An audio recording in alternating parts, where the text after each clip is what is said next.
गोविंदाय नमो नमः। प्रणाम तो हो जाएगा।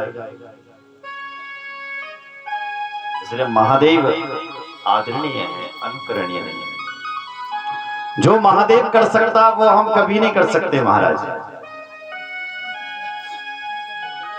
और महादेव के यहाँ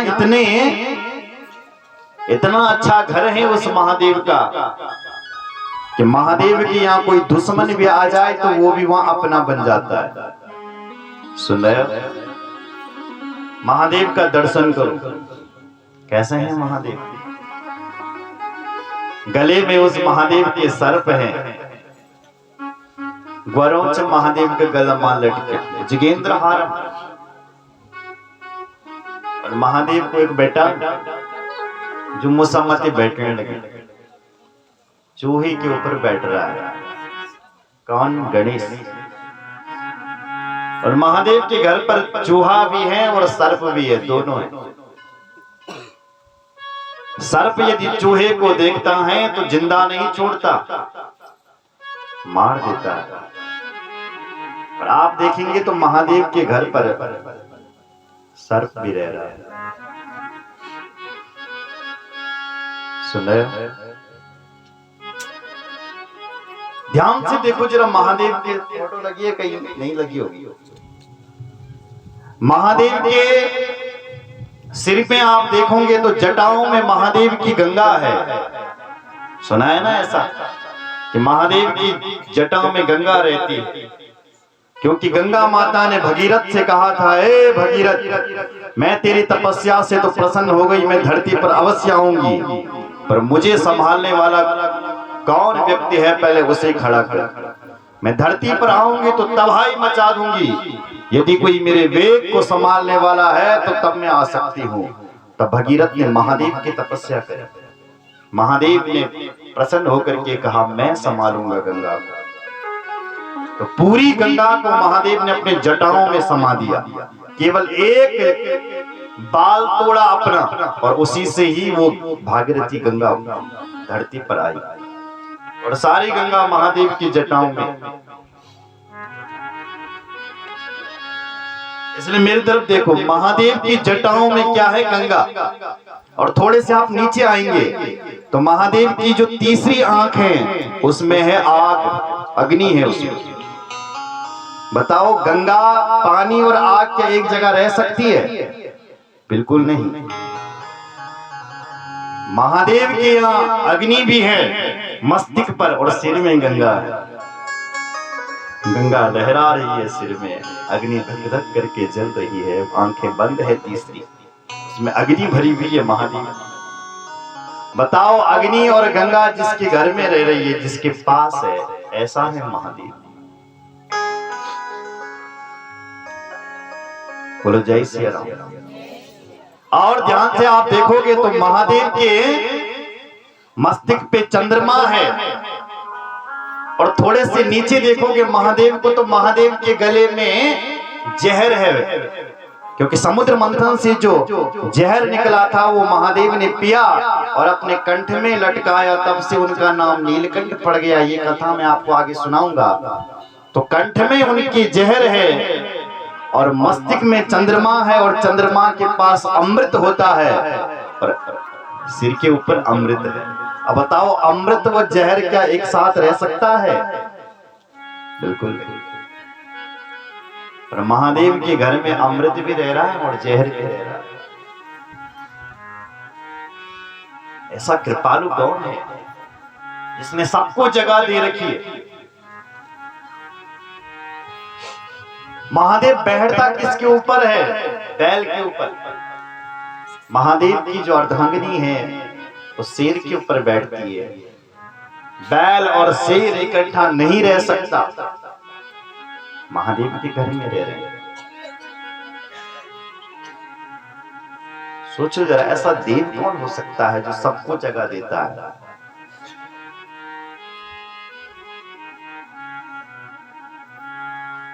महादेव का जो बड़ा बेटा है उसका वाहन मोर है, और महादेव के गले में सर्प है। मोर सर्प का विरोधी है, सर्प चूहे का विरोधी है, शेर बैल का विरोधी है, लेकिन कितने प्यार से रह रहे हैं। अमृत जहर का विरोधी है, लेकिन दोनों ठाट बाट से रह रहे हैं।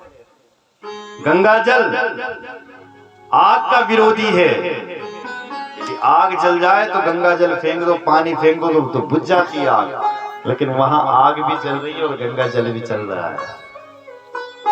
ये प्रेम यदि दुनिया में है तो ये महादेव किया है। इसलिए हिमाचल जी, तुम्हारी बेटी का ब्याह यदि शंकर भगवान से हो जाए तो तुम्हारी बेटी की जो दुर्गुण है वो दिव्य गुणों में मिल जाएंगे। बोले महाराज विवाह कैसे होगा? बोले ऐसे नहीं हो सकता। जो तप करें कुमार तुम्हारे, भावी हो मैं सके त्रिपुरारी।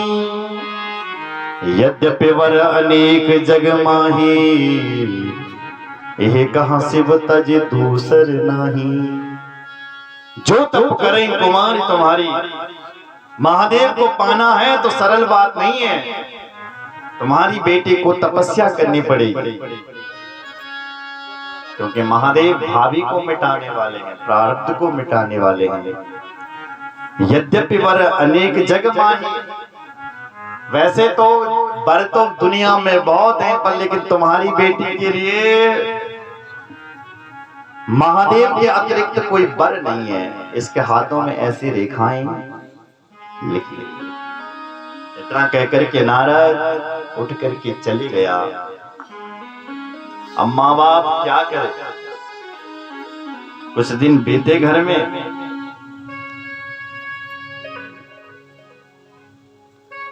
एक दिन माता पार्वती सुबह सुबह उठी और अपनी मां से कहा, मां मैंने अभी अभी उठ करके एक स्वप्न देखा है। सुनहो मां तुम्हें दीख अस, स्वप्न हो तो ये सुना।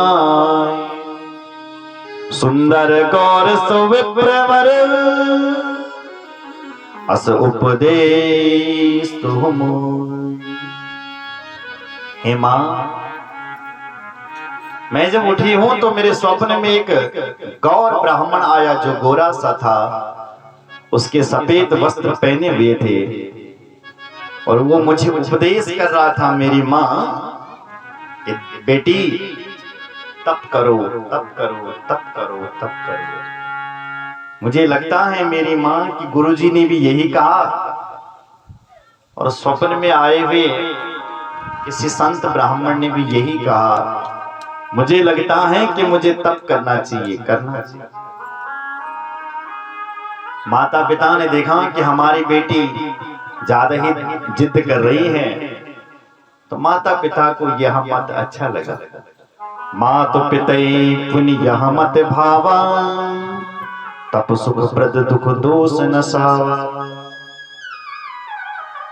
माता पिता ने जब ये बात सुनी तो कह दिया, बेटी जाओ जाओ कर लो तप। यदि तपस्या से ही तुम्हारी भलाई है, उसमें तुम्हारा कल्याण है, तो हम तुम्हें रोकेंगे नहीं, जाओ करो। और मां भी कहती है, बेटी भी कहती है, बोले मां मुझे लगता है कि तपस्या के बल पर ही सब कुछ हो सकता है, बिना तपे कुछ नहीं हो सकता। मेरी तरफ देखो। तप बल रचई प्रपंच विधाता, तप बल विष्ट सकल जग त्राता। तप बल शंभु करई संहारा, तप बल शेष धरई महि भारा। तपस्या के बल पर ही तप बल रचई प्रपंच विधाता। तपस्या के बल पर ही विधाता सारे संसार की रचना करता है। तपस्या के बल पर ही भगवान विष्णु सारे जगत का पालन करते हैं। तप बल शंभु करई संहारा, तप के बल पर ही महादेव मौत को प्रकट कर देता और कहता है, जाओ फलाने व्यक्ति को पकड़ करके लाओ। मौत यदि किसी के इशारों पर चलती है तो वो महादेव के इशारों पर चलती है। और तपबल शीस धरई में ही भारा, इस धरती पर जिस पर आप खड़े हो, ये धरती एक बैल ने धारण कर रखी है। उसने भी ये धरती यदि अपने ऊपर धारण कर रखी है तो केवल तपस्या के बल पर ही कर रखी है। दुनिया में जो भी काम होते हैं केवल तप के बल पर ही होते हैं, बिना मेहनत किए कुछ नहीं मिल सकता। सुन रहे हो महाराज, निखारने के लिए दर्द सहना पड़ता है यहाँ, तब भाग्य का उदय होता है। जब तक दर्द नहीं सहोगे, जब तक तप नहीं करोगे, तब तक यहां कुछ मिलने वाला नहीं। सीधी बात। एक बार एक व्यक्ति किसी मूर्तिकार के पास गया, दया बल की बोले महाराज, मैंने अपने गांव में टिवनू में एक नागरजा का मंदिर बनाना है। यहाँ शिला तो है पर मूर्ति नहीं है भगवान राधा कृष्ण की, और हम चाहते हैं कि राधा कृष्ण की मूर्ति लगाएं। ऐसे एक व्यक्ति मूर्तिकार के पास गया और हमारे गांव के लिए मूर्ति बनाओ। तो पत्थर अपने गांव से ले गया, पत्थर, और कहा कि ये हमारे गांव के पत्थर हैं महाराज, कलाकार जी आप इन दोनों की मूर्ति बनाओ, दोनों पत्थरों की। इसमें से जो अच्छा पत्थर होगा उसकी मूर्ति बनाना, जो अच्छा नहीं होगा उसे छोड़ देना। दो पत्थर दिए गए मूर्तिकार के पास। जो मूर्ति बनाने वाला व्यक्ति था जयपुर का, उसने पत्थर को ठोका, पत्थर पर हथौड़ा मारा, पत्थर से आवाज आई एक पत्थर से, मुझे मत मारो, दर्द हो रहा है मुझे, मत मारो मत मारो। तो जो मूर्ति बना रहा था ना तैन वो पत्थर अलग रखे। अब जो दूसरा पत्थर दिया हुआ था उस पे हथौड़ी मारी, और दूसरे पत्थर ने दर्द सहा, सहन किया दर्द, और देखते देखते महाराज वो पत्थर मूर्ति में आकार आ गया, उसका मूर्ति बन गई देखते देखते। अब जब जो मूर्ति ले जाने वाला व्यक्ति आया, उसने देखा कि बन गई मूर्ति, बोले महाराज बन गई। तो जैसी वो मूर्ति को ले जा रहा था उसको ध्यान आया, अरे कलाकार जी मैंने तो आपको दो पत्थर दिए हुए थे, मेरा दूसरा पत्थर कहाँ है? बोले यो यखा पड़ी। एक पत्थर की तो मूर्ति बन गई, इस पत्थर ने दर्द नहीं सहा, हथौड़ी नहीं सहा मेरी, इसलिए ये पड़ा है। बोले मैं इसे भी लेकर के जाता हूँ। बोले इसका क्या करोगे? बोले मूर्ति को मंदिर के अंदर लगाऊंगा, ये श्रीफल फाड़ने के काम आएगा। तो ले गए दोनों को, मंदिर में लाई, और मूर्ति, जिस पत्थर की मूर्ति बनी थी उस पत्थर को तो मंदिर में सजाया, मंदिर के अंदर मूर्ति रखी, और जिस पत्थर ने दर्द नहीं सहा उसको बाहर रख दिया नारियल फाड़ने के लिए। अब जब भक्त लोग आते हैं मूर्ति में प्रणाम करता है, हाथ जोड़ता है, स्तुति गाता है, और जो भार आता है, जो भार पत्थर रखा हुआ उसके ऊपर सिरफल फाट रहा है, धड़ाम। अब जैसे ही जो भार वाला पत्थर उसके ऊपर जैसे ही नारियल फटा उसको दर्द हुआ होगा। अब अंदर वाली मूर्ति मुस्कुरा रही है, और अंदर वाली मूर्ति कह रही, बोले देख रहा भैया, अगर तू उस समय दर्द सहन लेता तो आज भी तेरी भी पूजा होती जैसी मेरी पूजा हो रही है। अंदर का पत्थर हंस रहा है, कह रहा है कि तू उस समय दर्द सहन लेता तो आज तेरी भी पूजा होती, तूने उस समय दर्द नहीं सहा, अब तुझे जिंदगी भर ऐसे ही दर्द सहना पड़ेगा, अब तुझे जिंदगी भर ऐसे ही ठुकना पड़ेगा, ऐसे ही तू मार खाएगा। तो कहने का तात्पर्य यह है कि अभी तप कर लो।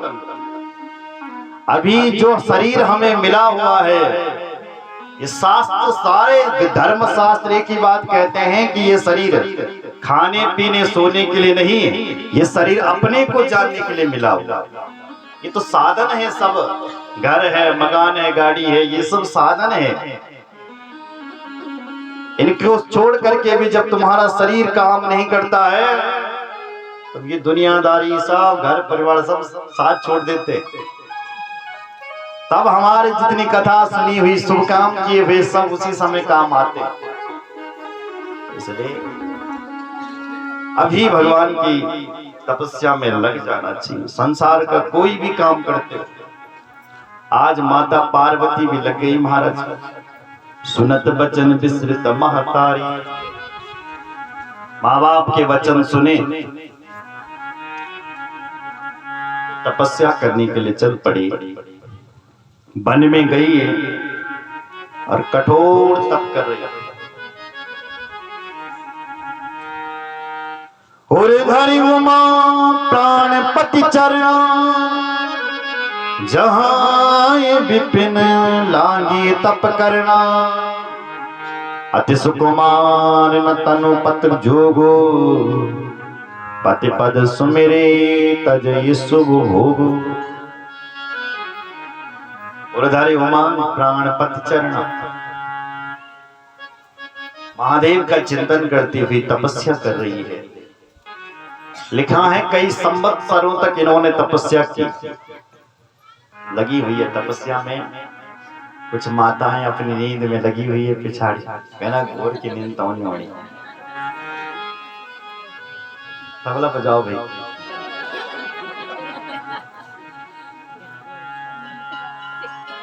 शनक तुम यह खाया।